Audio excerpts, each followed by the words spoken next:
Diduga tidak memiliki izin yang lengkap, puluhan masyarakat menuntut Pol PP Kabupaten Banyuasin untuk mengecek kelengkapan izin perusahaan. Jika terbukti, masyarakat mendesak agar perusahaan ditutup secara permanen.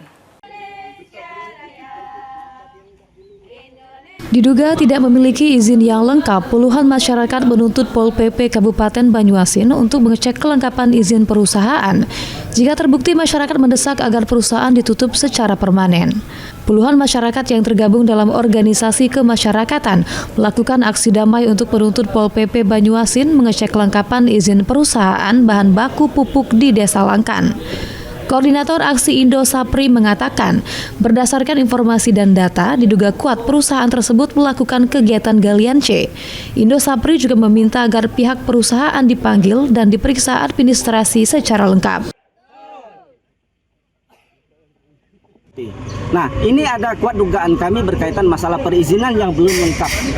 Karena kami lihat secara langsung, secara nyata, di sini ada kegiatan tanah. Artinya kalau tanah ini kan berkaitan peraturan tentang galian C. Dan kami meminta itu di cross check, dipanggil administrasinya secara baik dan secara benar.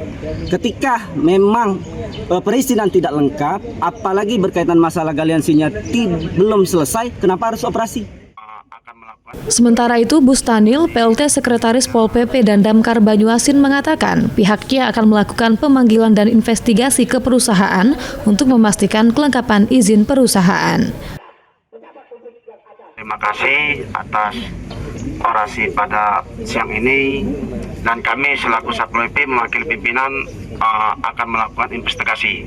Jadi akan kami tanya pihak-pihak yang berwenang, pemangku wenang untuk mengenai perizinan ini. Jadi setelah ini nanti kami akan laporkan pimpinan untuk mengambil langkah-langkah selanjutnya. Terima kasih.